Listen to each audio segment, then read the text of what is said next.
Hey, what's going on? Welcome to AngularAir.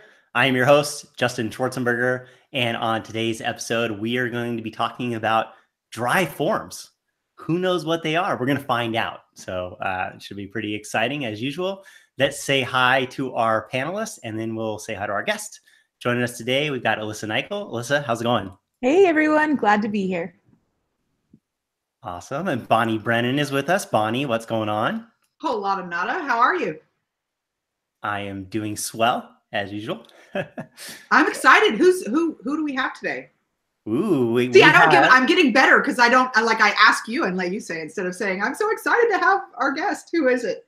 Yeah, you're right. You didn't reveal it. You know, I could probably get a little better at that. I could probably introduce you as the last panelist. So in case you do reveal the guest. Then it leads right into it. That's perfect. Just in case I'm excited about, because I am today. So. Well, you want to reveal it? Can I? Sure.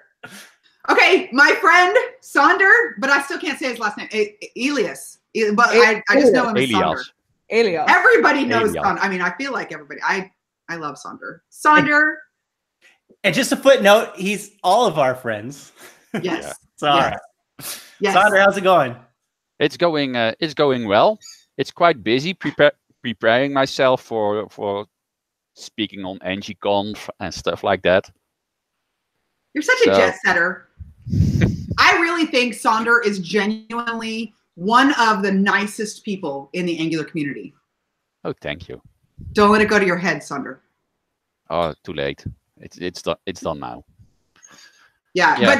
But I was saying earlier, you and Uri Shaked have something in common because sometimes you guys do presentations and like the first half of your talk, I think you're a little crazy. And then the second half of the talk, it all starts to come together and it's like wicked cool. I love it. Love it. So I'm really excited to see dry. What's up with the dry forms? Well, are they wet? Yeah, pretty wet.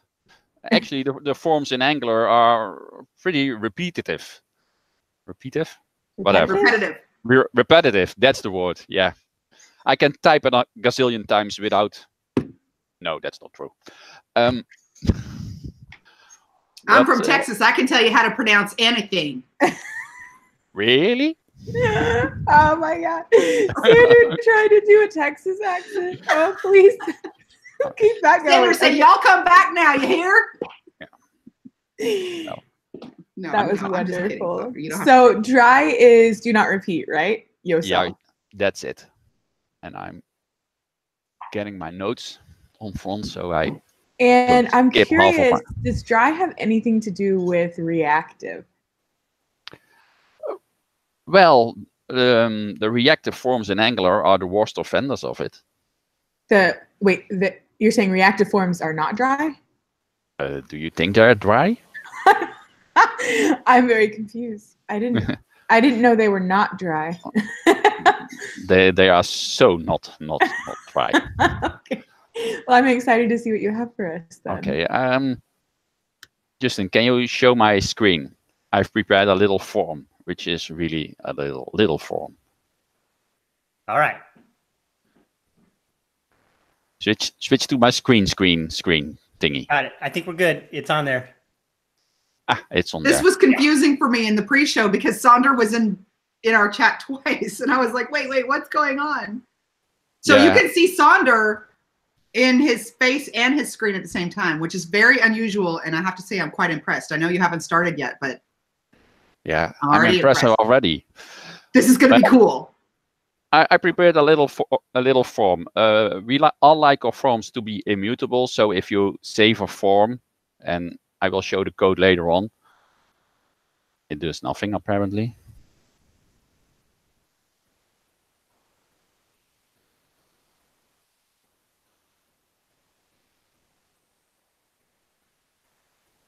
Well, I prepared the same form 3 times.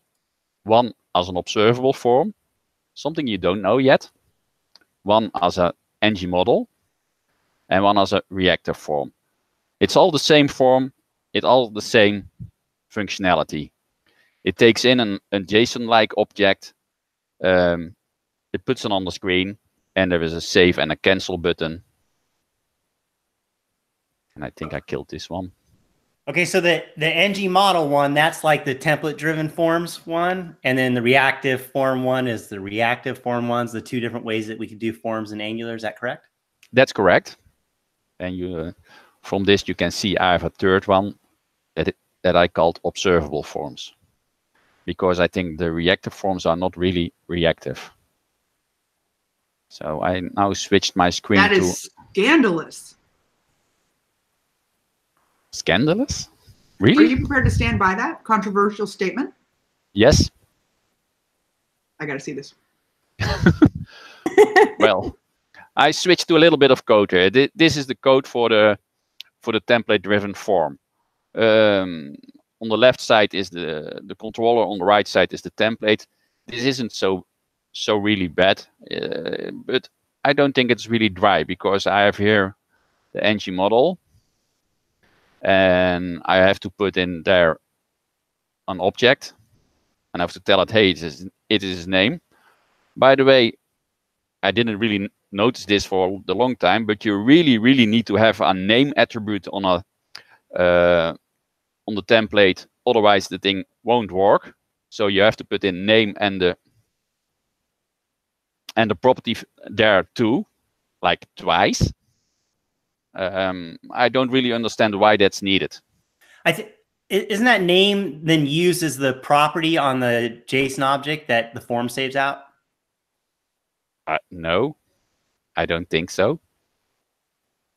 But I'm not entirely sure. But I'm putting in an ng model. In the ng model, I'm already saying, hey, use this person's mass, and then I need to do name is, and I have to give it a name, which is a kind of double to me.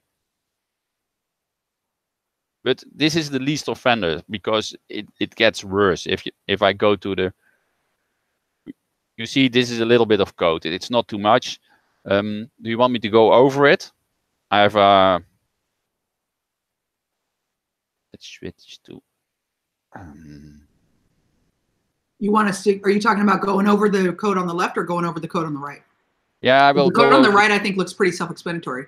Yeah, the code on the left is just a simple class. There is a person which holds person property that holds the person. I have another one, edit person, because I want to have an immutable form. I cannot use the same, because the ng model will modify whatever I put in there, which is not really immutable.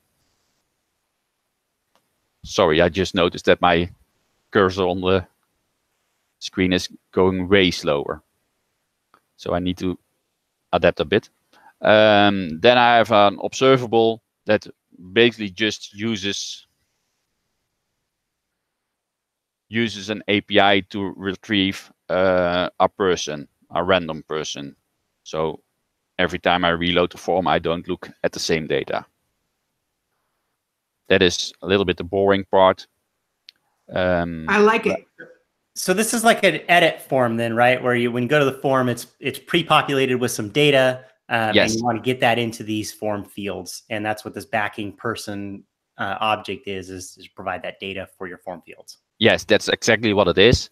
But as I said, I want to have it immutable. So I have to, in here, I copy the person. I do that in this part of the code. You see, I use, how's it called with the dots? From the spread operator? Yeah, the spread operator to duplicate, to make a swallow copy of the person, so I don't overwrite my original person. Mm-hmm. Then when I'm going to save, I only want to save what's changed. I don't know if you recall, I made a change and it only showed the field I changed. Why do I want a behavior like that? Well, if you're working with servers, you probably only want to save the changes back to the backend and not all of the data. That helps a lot if you have multiple persons mutating the same data. The chance on collisions goes down considerably. So you're saying that's what the share replay method does? Or wait. Share replay. Oh, the share replay. Basically, that is a small buffer so that it doesn't go out to the network anymore once the result is in. Okay. And even if I do multiple subscribes to it, it's a bit of overkill here. It's a leftover, I think, from something I had earlier on. I had way more code. You're saying that what you're doing right now is not dry, as far as this form goes? This is, I think this is not the driest way that is possible. But we will come to that. So then the idea here then is that you're storing the original state of the person inside of the component so that you're able to compare that as the person changes the data to see which fields have changed. I'm storing the person in the property person, and the editable one, I'm storing that in edit person. So I have 2 copies of the same thing, one to be modified, and on the end in the do save, I just traverse it and get the changes out. Cool. So it's not that much code. I will make it available after the show. Let's go to reactive components. The same form. If you look on the right, you see that the template is a little bit more clean. There is a little less crap there. There is no more name because that's not required anymore. There is still form controller name. I still think that's a little bit silly. Why should you rename the name property to form controller name? I don't like typing that much. But that might be just me. But now you see that the code on the left has grown. It's basically the same person, and here I call it person form group. I need a form group to use reactive forms. I have the same observable that loads the data. And then I load it inside my form group. I created a little helper, load form group, that takes the JSON data and puts it inside the form. And here is my issue with reactive forms. I have to define all those names here as a kind of a magic string, and that's attached to the form controller name. If I make a typo there somewhere, the compiler will start complaining, and yeah, I don't know about you, but that happens to me every time that I work with this form because I cannot type. Yeah, so essentially what you've done here in this version is you're no longer able to really use that person object that you created and populated with data. Now you have another object on top of it, which is this form builder class and what it represents to now push the data into there. So now you've got this extra complexity, right? Yeah, there is frankly some more complexity here. Then the rest is basically just the same as the template form. I get the content out of the form group, which is simply as that, and then I extract the changes out again. I think we can do better than this. I have a question for you really quick on that. Yeah. So, one thing we hear a lot about is that, okay, well, reactive forms could potentially provide us the ability to get some benefits out of unit testing, right? Say we could test our form better, maybe with this form group and stuff like that. But as kind of look at this, and I think back on the other one that you just did with the template-driven forms, and you have a person object, you still kind of have the original person object data and the changed person object data in the template-driven form. So to me, it feels like you could still test that as well. Yes. So I don't think there is a big aid in testing in this kind of forms. And testing the template of a form in a unit test is, I think, a big no-no to me. You can, if there is something very special going on in there, you should put in a couple of end-to-end tests. But unit tests on a form, what are you going to test? Right. I think like in this scenario, you could test the comparison logic for the original versus changed, and stuff like that. So, but again, based on what you've designed in these two forms, I can see that you could test that same logic in the template one as well as the reactive one. So it's not necessarily that you're getting any win out of the reactive sort of thing. No, it's just more code in the controller for a little bit less code in the template. And to be honest, I prefer the declarative, so the template one. Now let's go to observable forms. That's a smaller class there. I think I just go silent for a little while now. Just let the code speak for itself, right? Yeah. Okay, so we got a lot less here. That's the idea. I was talking about dry forms, and I have been playing with this for quite a while already. And yeah, I don't think we need all this crap that is going into the normal Angular forms. If you look in here, there is way less code in the controller, and there is also less code in the template. So when I look at this template, I see just normal HTML form stuff. I'm not really seeing a whole lot of Angular binding stuff in the form fields. Yeah, because reactive forms handles a lot more stuff like validation and stuff like that, and conditional validation. There's a lot of like really nice stuff. So does this cover that, or are you saying like there's still a benefit to reactive forms depending on what you're doing with it? But if you don't have all the validation rules and all that kind of crazy stuff, then this might be just a smaller, easier way. Yeah, and also what I'm saying is use the platform, because there is a shitload of validation stuff already in HTML, which is well tested, documented, accessible, whatever. It just works. And then people come to me, yeah, but you cannot put in custom error messages. Yes, you can. Yeah, but you cannot put in a custom validation because I need to do. Yeah, you can. In standard HTML, you can do all of those things. Hey, Sander, we have some questions in the chat. Oh, I think, Justin, you want to get them? Yeah, my guess is that you'll probably cover this, but obviously kind of our eyes go to the observable and the fill form inside of the template, and wonder where line one. Yeah. Yeah, that's why the magic happens. And I will show a lot more of this in my ngConf talk, but in here I just don't tease us, Sander. Yeah, I tease you. Okay, so this is wrong. So this is just like, oh yeah, if you want to see the rest, you got to go to ngConf. That's just wrong. You can't do that.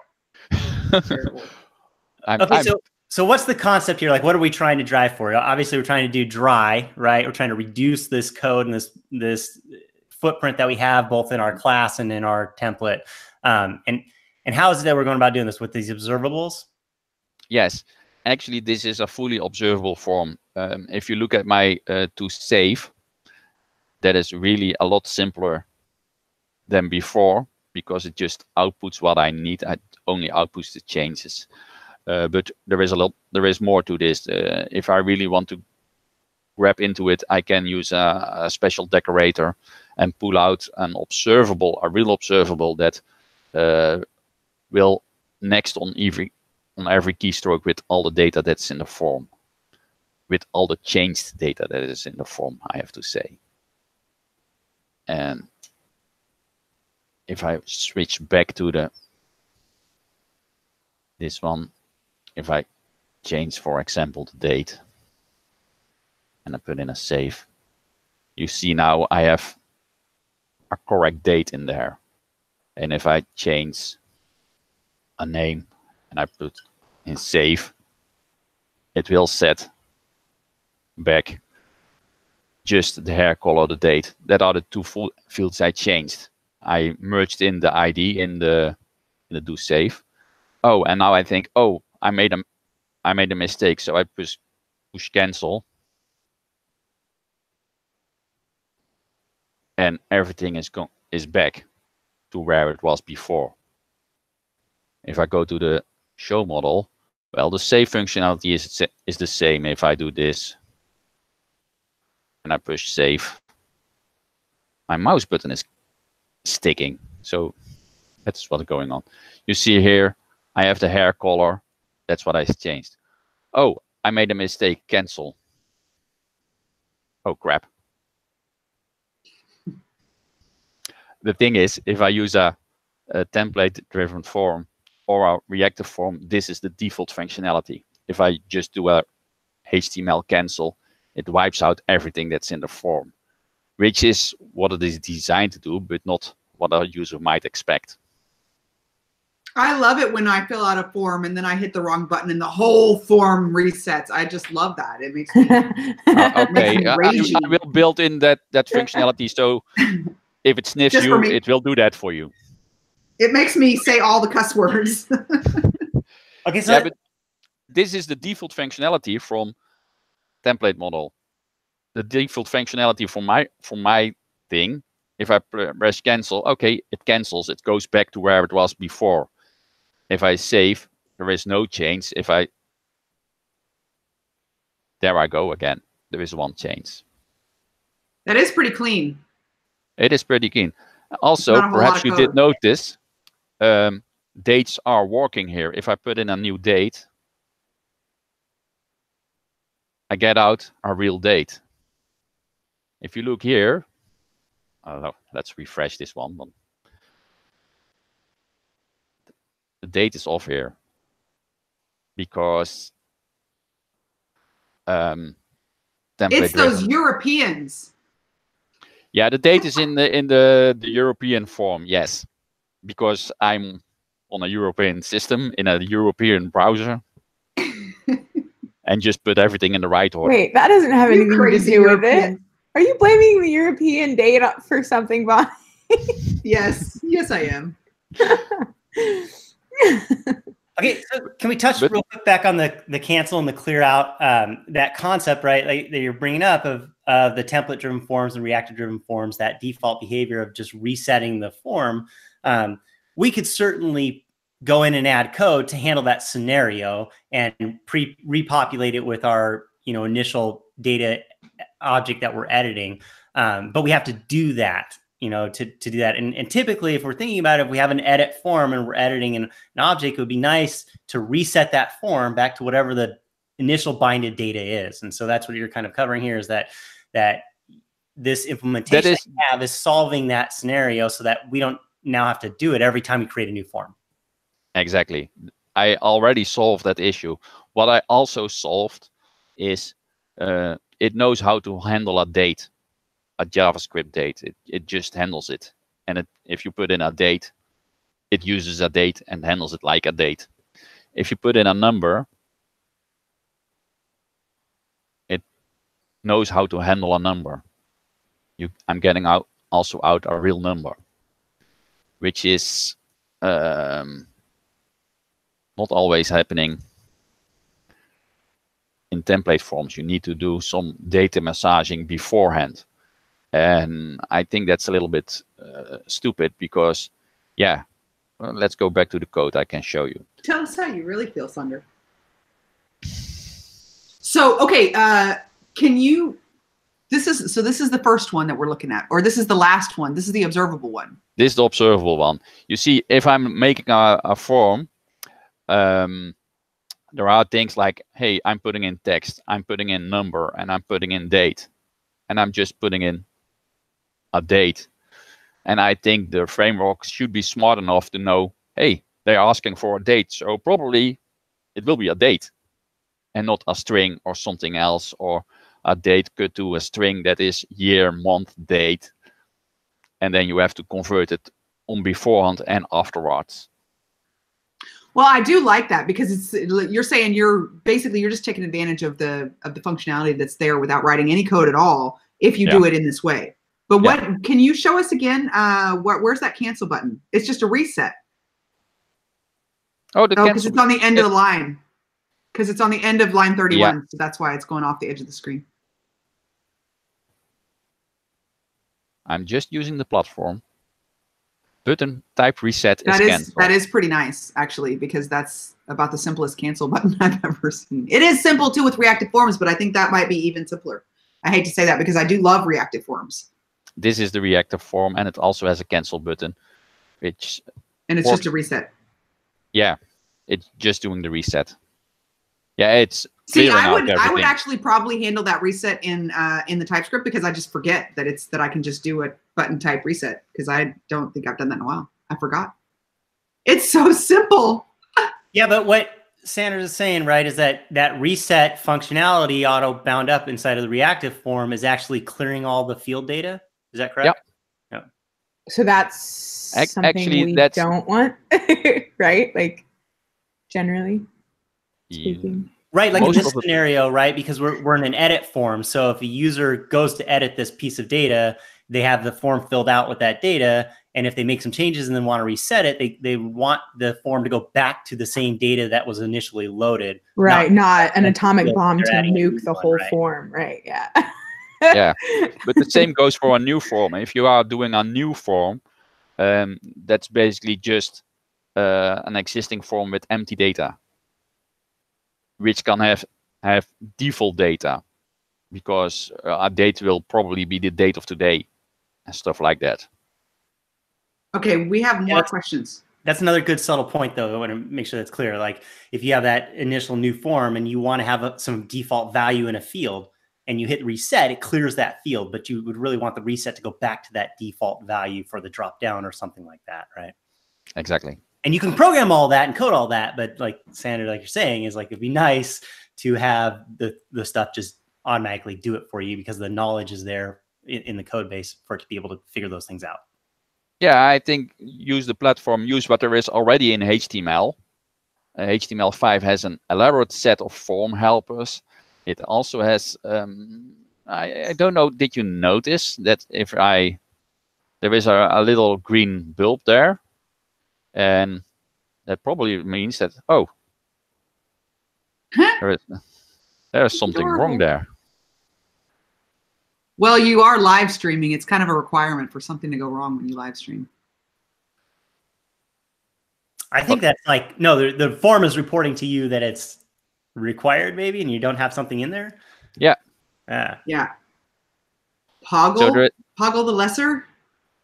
And if I save, I just get a nice, I try to save. Okay, Konstantin has a lot of really good questions. And actually, Sarun had one, I think, earlier that went by, because I'm not sure about the observable and the fill form directives up at the top of the HTML file. And also, Konstantin was asking about like doing hiding and showing like conditional validation or conditional required fields. And also, does this have this? You can just use Angular and use ngIf, or just hide fields. It's still Angular. You can use what you are using before. It's those things are also not handled in a template-driven form or in reactive forms. You have to do the same thing there. So can you go back to the code for that real quick? Please. Yeah, it has a little bit of lag. Here is the code from the simple forms. So then are you using the name field, the name property to bind it up to tell your form what field in the person object it should map to? I shall person. And why use name over like type? Because name is the standard thing HTML used to give input a name. This is default HTML. Oh, I just meant because earlier you said that for each, you were talking about how you were using the name to know like if it should be a string or not, but wouldn't it be better to use type to know what the type of the input should be for validation? Maybe I misunderstood that. Sorry.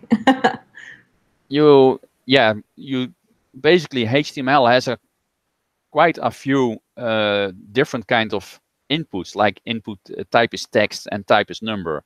Right. And they come preloaded with some functionality type is date, type is password, and so on. There is nothing to validate there because it will just behave as a number or as a date or as a color even. So you're not adding anything on top of that, like in your JavaScript? No. Okay, gotcha. No, it's just what HTML provides. I understand. And you have to do the same thing for the other forms.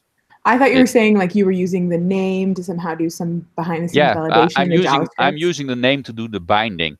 Here I pulled up my person interface, and there is a name and a height and a mass and a hair color, and you see name, eye color, hair color. And does this support then like nested objects within our person object? If we had like jobs and then an array of job objects inside of there, would we do stuff like that, like with a form array kind of concept and things like that? Not yet. I still have to build that part. Okay. Because and then how is does it have support for like that films and species, those arrays, those string arrays? Yeah. Does it know how to bind that? Yeah, it knows how to bind that.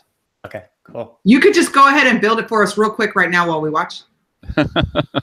Well, building support for sub objects needs a little bit more tweaking, because you're basically going to embed a form inside a form, and it's not that difficult. I thought you weren't going to heckle today.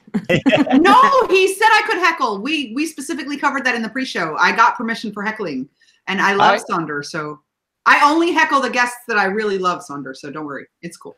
I'm not worried. If Austin and Brocky were here, they would definitely be heckling. So I have to do my part. Because I don't understand this fill form thing and the observable on line 1. Yeah, basically, I thought you have 2 separate tasks for a form. One task is filling the form with the data, which is what the fill form directive takes care of. Basically, it takes a JSON piece and puts it in. Did you write that directive, or has it been here the whole time and I just never knew it? No, I've written it. Can we see it? Can we see the secret magic? Show us. Show us. Ooh, there it is. It is a little bit of code here. It's not that much, by the way. Oh, I'm probably scrolling too fast for... So talk us through fill form, like its main objective. Its main objective is take an object, traverse the form and find the forms with the names and put in the data. It does a little bit more because it knows, hey, this is a number, so it converts, it makes sure there are numbers goes in. If it's a date, it will make sure a date goes in and stuff like that. It will take things like a radio button, which is basically an input with 3 times the same name. So it handles that stuff.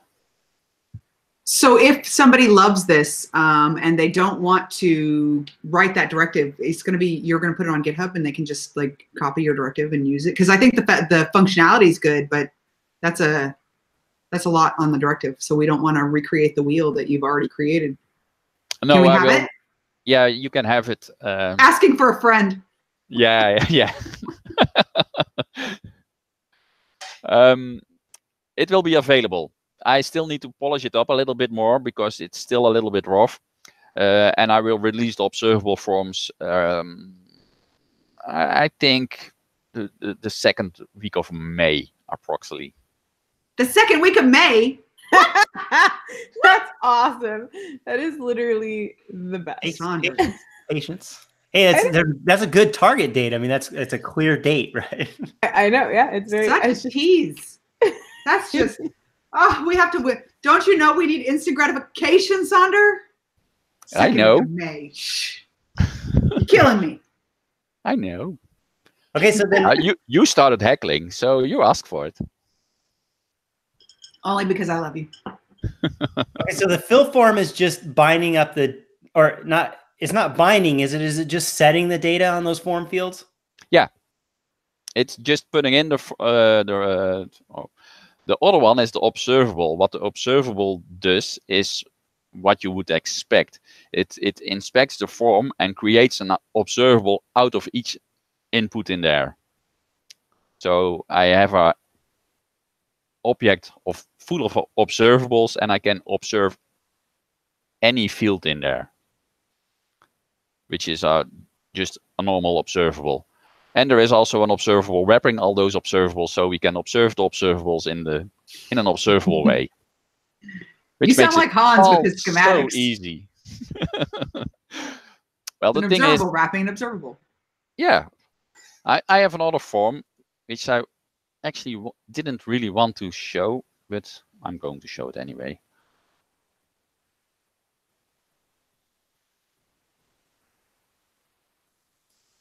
Here's something. I didn't put in any typing here, so that's probably why I didn't want to show it.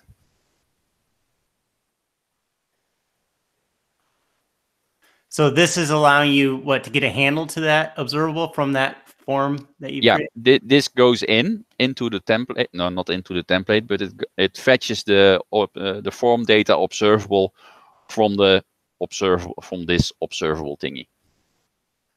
Yeah, you know, if you come on AngularAir without types, we're going to judge you. Look at that observable any.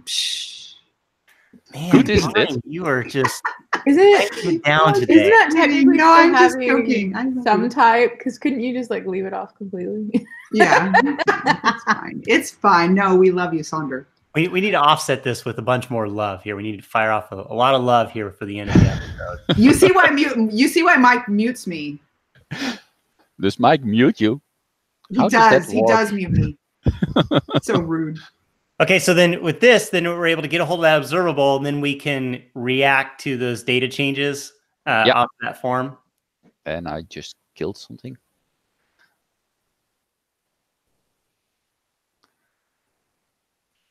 Yeah, basically what it gives you is an observable that you can subscribe to, and I'm doing it here, form sub, and I'm just counting the number of filled properties, and I'm putting that back. I'm not sure I can show this thing right now. I don't know if I have it compiled. I'm pretty sure I haven't.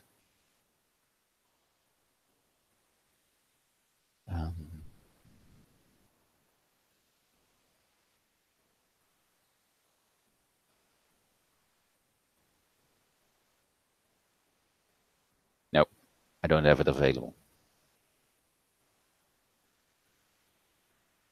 The thing is, it's another way of working with forms, and that's what I wanted to show, because I think the existing ones basically suck. You have to do everything over and over and over again. You crack me up, Sander. So I've got to ask, because a lot of the stuff, it kind of feels like it's under the hood, it's doing kind of the same stuff that the template forms and reactive forms are doing, but it's got this different API on top of it, right? Like you reestablish this new, cleaner, more dry API on top of it, still doing the same kind of conceptual plumbing underneath. It stays a form. A form is just a bunch of fields where you want to get your data out. So it's the same concept, but I don't like building forms. So if I have to write way less code, that is a better way to build forms in my eyes. It just feels like you're building less markup on the trade-off to build more functionality that already exists somewhere else. Maybe I'm totally missing it. I feel like I don't know. I don't understand, Sander. I don't get it. What I do is I create reusable helpers that take out the things you have to do over and over and over again, and just fix them once and for all. So I don't have to, for example, the cancel button. That's something you have to do over and over and over again. And now I don't anymore. I just don't have to think about it. I just put in a cancel button and it works. And it is stuff like that. Like if you ever use that date in a form, you remember what you have to do then. You have to transfer the date to a string, and then you can put it in a date. And when it's done, you have to do the reverse and put it back into a date object.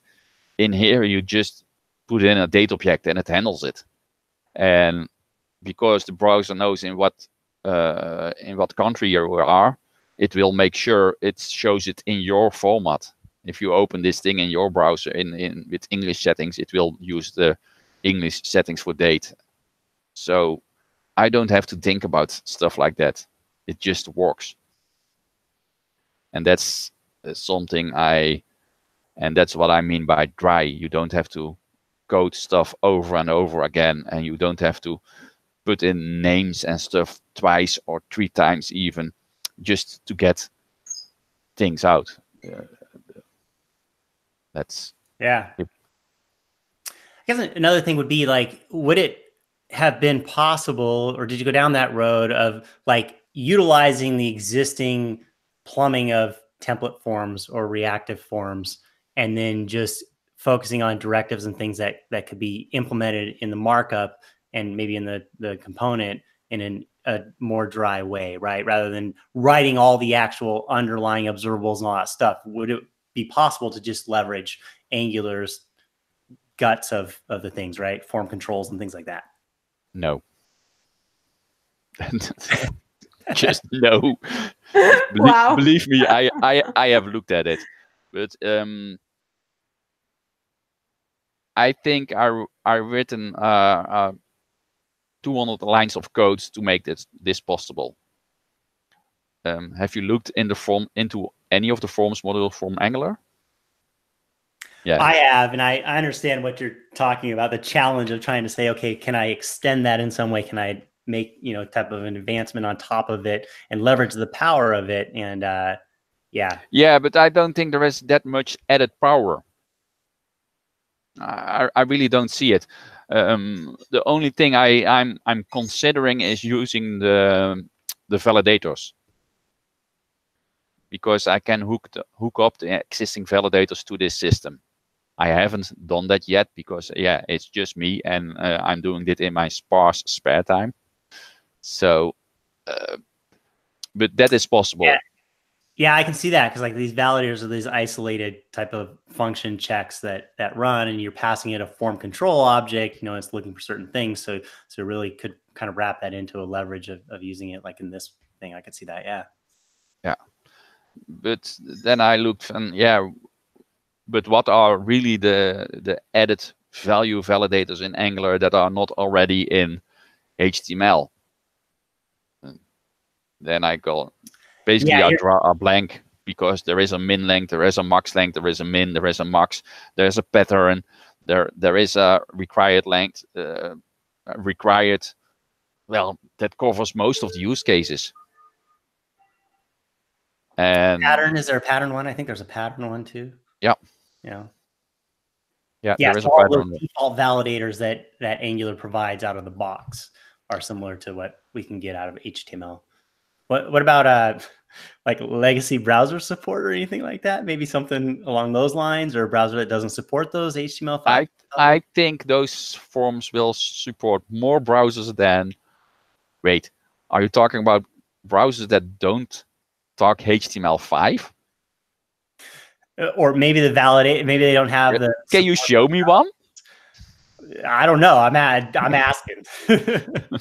Maybe there's not. Maybe we don't have to worry about it. But that is not something you have to worry about. This thing will work wherever Angular works.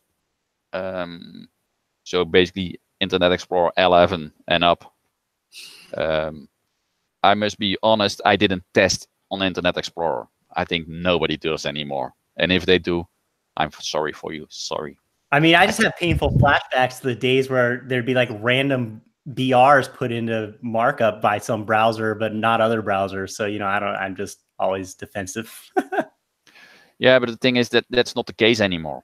And I'm only using HTML5, which is supported by all major browsers for over a decade. This is in the forms area. There is not that much new. The handling of errors and the handling of validations got improved, so it's now possible to put in your own error messages if you really want to. You don't need to, because the default ones in the browser are pretty decent. But if you say, hey, I don't like it, now you can use some CSS, and that's what I showed, because the form, all of the layout is just pure CSS. If you look at the code, there is nothing there. If you look at the code, there is nothing there that's remotely saying anything about formatting. There are no added diffs for making it a nice table. There is no edit anything. It's just plain CSS used to display the color. Everything is just CSS. I reuse the same CSS for all forms, by the way. It's one and the same thing. So yeah. One thing that's good that this illustrates is that, I think we look a lot of times and we go, okay, well, Angular provides this form, chunk of code to deal with forms, right? So we got to pick one of those two, template or reactive, and we got to roll with that, right? But really we're identifying here that you can do the form things without those two, right? You're not bound to using. You're not bound to this. You're not even bound to this, because you can just put in values and change. If you want to do that, you can just say, okay, value is whatever, and then change, which is basically what ngModel does. I was doing forms like this for the longest time, because I didn't like the whole ngModel and the whole other way of working.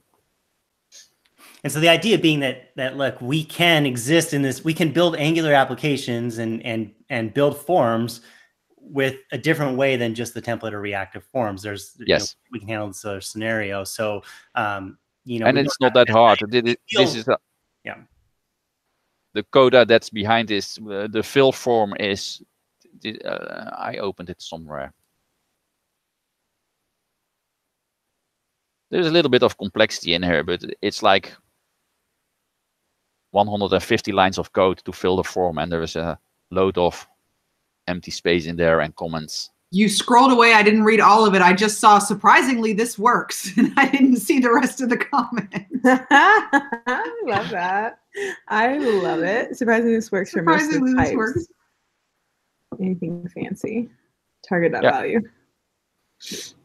It's not fancy code. Oh, it's still scrolling over there. But it's like 150 lines of code with comments and all. This is all there is for the fill form thing. And yes, it doesn't support subforms yet, because I didn't program them. But that is not too hard. It's not hard to add. And the same goes for the observable, because that's observable form directive is also. It's a little bit more complex, but it's also like 200 lines of code. So that's 200 including your comments too, right? It'd be interesting to see the note without that, because you have as many comments as code lines. So I'm interested to hear about, so your ngConf talk, can you elaborate a little bit more on like what you'll be diving into? And you said that the code will be ready sometime in May. And I'm assuming that code is ngConf is in April. What are you talking about? March, April, May. Is it April? I'm just trying to panic Sander for fun. Is it April? Wait, when is it? I think it's May 3rd, May 1st through 3rd, I believe. Is that why you said May 2nd? Because it's the day before. No, I said the second week of May. Oh. Somehow there is a coincidence there. I don't think that's going to work. You're sharp. You picked up on that quickly. Yeah, I will release the code after my talk, and I still need some time to make it more mature. I'm also also doing some Ivy stuff in here that's not really available yet for the general public.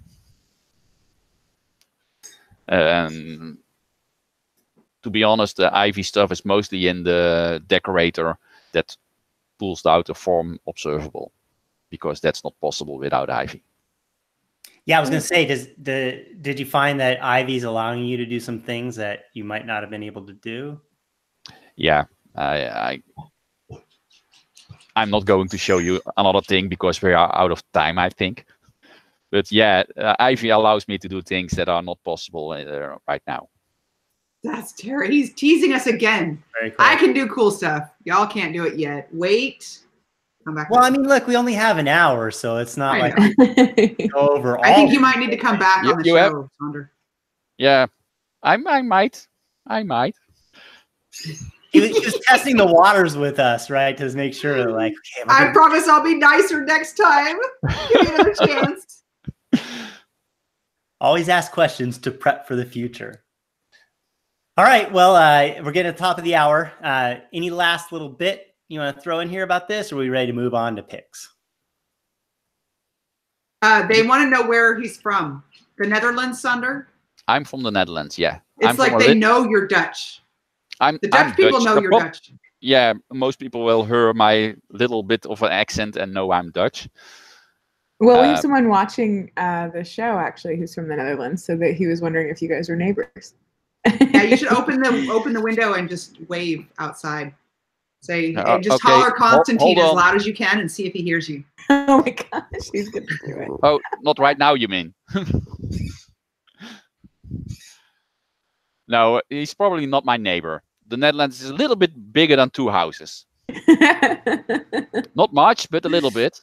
I'm living in a little city called Prinsenbeek. You had trouble pronouncing my name. Now go for that. Say it one more time. Prinsenbeek. Prinsenbeek. Close. Oh, Pascal's in the chat. Hi, I didn't even know you were here, Pascal. All right, well, let's get to some picks. Do everybody have picks today? Does everybody have picks today? I have 2 picks. All right, Bonnie, go ahead. Okay, my first pick is the NG Vikings CFP, which closes tomorrow. So y'all better get your hustle on. Yeah, get in your talks. And don't be better than my talks. Yeah, so NG Vikings, get those CFPs done today. And if you've never done a conference before and you're scared, just do it for practice. It's okay. And then my second pick is NG Denver, which is amazing. I just got back from Denver and I have the shirt for it. It was so exciting. You have plenty of time for the CFP, so but still, go ahead and get her done so you don't have to remember later. I love when you go Texan on us. Get her done. What Fergus wants me to ask you to say seven. I can't say it. How do I say it, Fergus? I don't know. Ask him to say Cheven engine to prove that you're Dutch. Yep. I hope you can say it better than me. You know, maybe we want to like Google that first to make sure that that's. Oh, Scheveningen. What's so difficult about Scheveningen? I don't see the problem. I like how they're testing you to see if you really are. Are you really Dutch? He brings stroopwafels every time I see him, so that's legit. Stroopwafels. You have to remember it right. Stroopwafels. Stroopwafels. He brings those. They're delicious. I'm picking those. That's how I'm getting in things like this. Wait, because of the waffles? Yeah, because of the waffles. That's the only thing I do. They're like currency. They're better than cryptocurrency. What, Alyssa? Do you have any picks? No, I am pickless today. Okay, well, your pick is going to be your tweet that you're going to send out with all the other. With all of the yes, it shall be done. And I will be so charming in there. I wanted to ask Sander, you don't have any like links right now, right? You said the code's going to come out around ngConf time, so there's no tester codes that I can link to or anything, right? Yeah, I think I'm going to plug my talk on ngConf. Okay. We really need that fill forms directive, though. You show us this and don't give it to us, and that's just cruel and unusual. And but I think I should get an extra pick because Alyssa didn't have a pick. I'm going to pick our chat audience because they are in rare form today. And I love our chat people because they're cracking me up over there. All right. My pick is probably actually like Austin's pick. I'll throw it out there for him. Is this NG-VDOM that got announced the other day? Oh, that's cool. Yeah. Oh, is that the one? Go ahead. Sorry. That's the Yes, one. that's Yeah. the one. Yeah, that one, not the other one. You have to pick that one. Yes. That's a good pick. I wish I had thought of that. I forgot about that. That's genius, Justin. Can we have an episode about that? I'm sure we can. I mean, we just need to get a guest for it. So we will investigate and hopefully get an episode on that for sure, because I think that'd be an interesting topic. Oh, I totally just thought of one. Well, because I saw it on Twitter. I don't know if that counts. But why are you on Twitter? We're live on the air right now. What are you doing? I'm trying to put the show notes together, Connie. We love it. Right. No, what's your pick? NGshirt.com. Apparently that's the thing. Like the Angular team tweeted about it, and it's ng-shirt.com. All right, I'm going there right now. I'll see y'all later. Do it. It's one of those shop-A's I see, not a shop. Yeah. Anyways, that is my pick. T-shirt. Okay. Sander, do you have any picks? No, sorry. All right. That's all right. We had a ton. I was so nervous coming up here, so I forgot everything. You were awesome, Sander. Yeah, that was great. Thanks again for sharing your time. We really appreciate it that you came on and showed us this stuff and dropped some knowledge and got us thinking. So really appreciate it. Thank you. You're welcome. All right. That's a wrap. See everyone next time. Later. Later.